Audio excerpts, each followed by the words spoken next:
এই বাইরে করেন কি অবস্থা কি ডাল আছে হ্যান্ডেল ডাল আছে কি ডাল আছে গাড়ি চালাবার গেলে মানে যার মুখে একটু আগে থাকে আর বাম মুখে হলো একটু ঘুরে থাকে চাকাটা একটু চাল হয়ে থাকে এখন থাকবে আর সাসপেনশন অলসো তো গেছে থেকে গাড়ি সাসপেনশন ফেলেই কমাবে এটা গিয়েছিল আমার বড় ভাই অ্যাক্সিডেন্ট করেছিল না এটা পুরাটা ই করে লাই সাসপেনশনের এটা কি ঠিক করা হয়েছে এর আগে একবার এমনি ওই সার্ভিস না এটা বাড়ি খেয়ে ই করে লাইছিল পরে এটা এমনি ঠিক করা মানে এর আগে লেদে থেকে ঠিক করাইছিলেন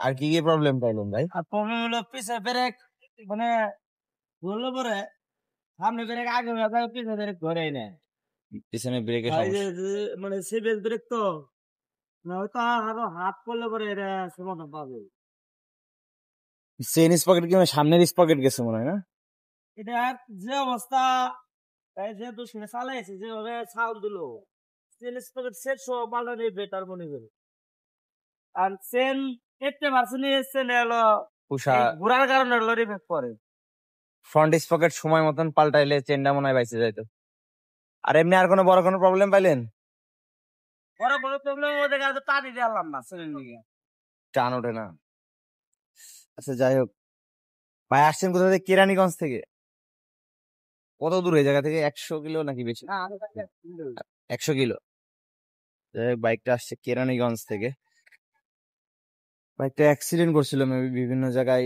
একটু ভাঙা ফাটা আছে এটা দেখো আমি আওয়াজ সবাই কত ভাঙা দিয়ে আটকে না ছিল চালা দিতে পাই না রাস্তা থেকে না ভাইয়া এটা বাদ দিয়েছে এটা অটো লাগাই দিচ্ছে সেই জায়গা বাইকটা আমরা খুলবো খুলে দেখবো কি অবস্থায় আছে তো বাইকটা আমরা পার্ট বাই পার্ট আগে খুলে নিচ্ছি প্রত্যেকটা বডি প্লাস্টিক এবং বডি পার্টস আগে আলাদা খুলে নিব বাইকের ভিতরের কি অবস্থা পার্টসের কি অবস্থা আগে দেখে নিব একটা আমরা চেক দিব আসলে রাইডার এয়ার ফিল্টারটা ওইভাবে বোঝা যায় না নষ্ট কি হয় হয়েছে কি হয় নাই বাড়ি মেরে দেখো তো ভিতরে ময়লা আছে নাকি সেগুলো আমরা পরে হাওয়া মেরে দেখবো যদি ভালো থাকে ময়লা আছে মনে হচ্ছে যাই হোক এটা আমরা হাওয়া মেরে দেখবো আগে খুলে নেই বাইকটা সম্পূর্ণ বাইকটা আগে খুলে নিচ্ছি বিভিন্ন জায়গায় জং আসছে হালকা ভিতরে ভয়াবহ ধুলাবালি আটকে আছে আমরা বাইকটা মোটামুটি খোলার দিকে একটা ফুটি ভাঙ্গা পাঁচটা ফুটি ভাঙ্গা দুইটা তিনটা দুইটা ম্যাক্সিমাম খুঁটি হচ্ছে বাইকটা অ্যাক্সিডেন্ট করেছিল হয়তো ওই সময় সব হচ্ছে হার্ড প্লাস্টিক হয়তো ভেঙে গেছিল ওই সময় তো যাই হোক আমরা বাইকটা খুলতেছি বাইকের ভিতর সাইডটাই প্রচুর পরিমাণে ধুলাবালি আটকে আছে তো মেন হচ্ছে বাইকটা এইভাবে কখনো খোলা হয় না যার জন্য ধুলাবালি গুলা চোখেও পড়ে না তো যাই হোক আমরা বাইকটা খোলার পরে সম্পূর্ণ বাইকটা ওয়াশ করে দেই আরো সম্পূর্ণ খুলে নেই তারপরে দেখাবো কার্বোরেটরটার অবস্থা দেখতেই পাচ্ছেন কি অবস্থা ময়লা আবর্জনায় আটকায় আছে বাইকটা খুলতেছি পার্ট বাই পার্ট তো মেন হচ্ছে হ্যান্ডেল টিটা বাঁকা আছে হ্যান্ডেল টিটা আমরা ওয়ার্কশপে পাঠাইতে হবে এটা আমাদের এখানে ওয়ার্কশপ না এখান থেকে 7 থেকে 8 কিলোমিটার দূরে ওয়ার্কশপটা তো এই ওয়ার্কশপে হ্যান্ডেল টিটা নিয়ে যাইতে হবে ওইখান থেকে এটা ঠিক করে নিয়ে আসতে হবে হ্যান্ডেল টিটা আলাদা করব বলডেসারের অবস্থাটাও খুব একটা সুবিধাজনক না বলডেসারের প্রত্যেকটা জায়গায় খেয়ে গেছে দাদা উপরের বলটা দেখি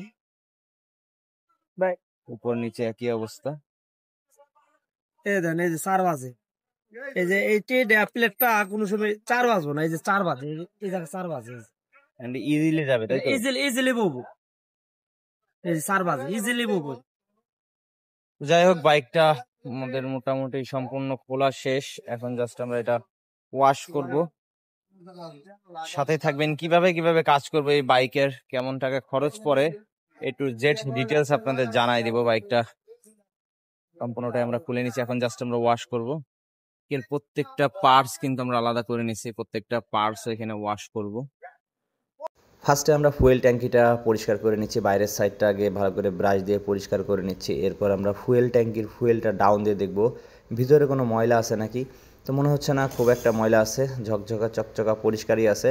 তো যাই হোক এই ফুয়েলটা আমরা আবার ভিতরে দিয়ে দিব। এরপরে আমরা কার্বোরেটরটা পরিষ্কার করব। তো কার্বোরেটরের বাইরের সাইডটা আগে পরিষ্কার করে নিচ্ছি সুন্দর করে, WD-40 দিয়ে এখানে আমরা পরিষ্কার করে দিয়ে থাকি।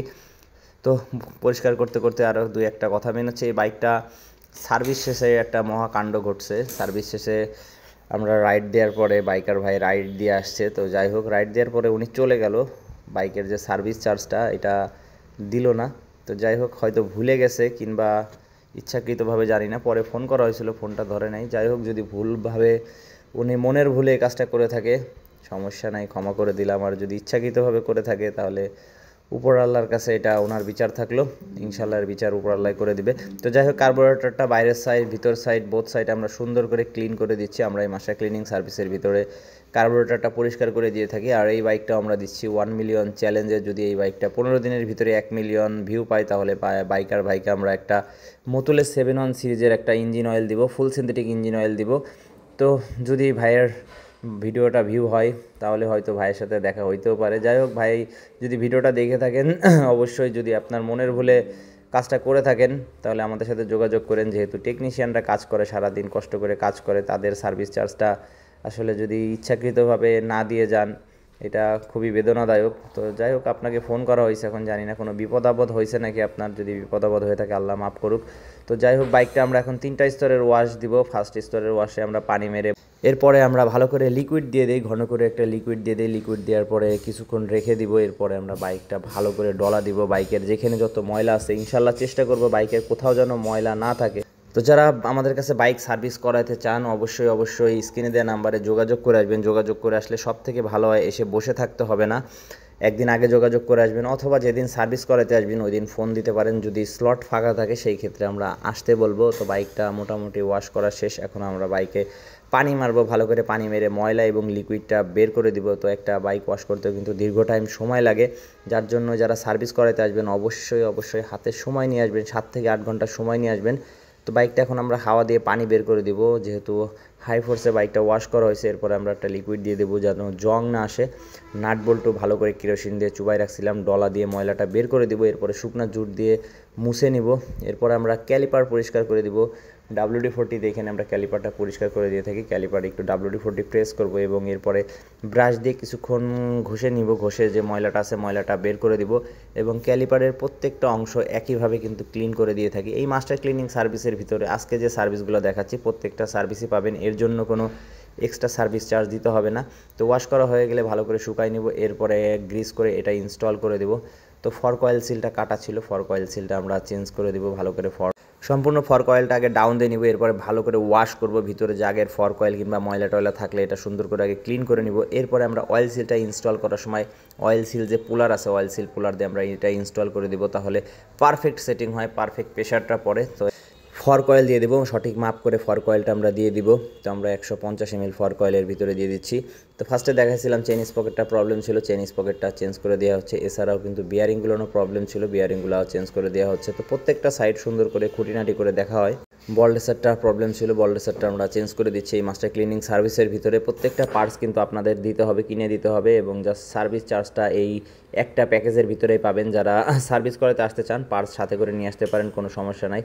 ব্রেক প্যাডটা ব্রেক শুটাও সমস্যা ছিল, ব্রেক শুটা চেঞ্জ করে দিলাম। ভালো করে ওয়াশ করে দিচ্ছি, ভিতরে যে ময়লা ছিল সিরিজ কাগজ দিয়ে ঘষে এটা আমরা ইনস্টল করে দেব এবং রেয়ার যে স্টিকটা আছে স্টিকটা ভালো করে গ্রিস করে এটা ইনস্টল করে দিব। গ্রিপ সাইডটা চেক করে দিই, গ্রিপ সাইডের ভিতরে ময়লাটা পরিষ্কার করে এটা ইনস্টল করে দিব। তো ছোট্ট প্রত্যেকটা কাজ কিন্তু দেখতে অনেক সময় লাগে, যার জন্য একটু হাতে সময় নিয়ে আসতে বলি। তো এর ভিতরে শুধু ইঞ্জিনের কাজের ভিতরে আমরা ট্যাপিটটা অ্যাডজাস্ট করে দিই ফ্লায়ার গেজের মাধ্যমে। দেখতে পাচ্ছেন ক্যাবেলটা পুরাটাই ছিঁড়ে গেছে, তো ক্যাবেলটা চেঞ্জ করে দেওয়া হচ্ছে এবং অন্যান্য যে ক্যাবেল আছে ক্যাবেলগুলো ভালো করে ক্লিন করে দিয়ে এরপরে আমরা লাস্টে একটা পালিশ দিয়ে বাইকটা ডেলিভারি করে দিব।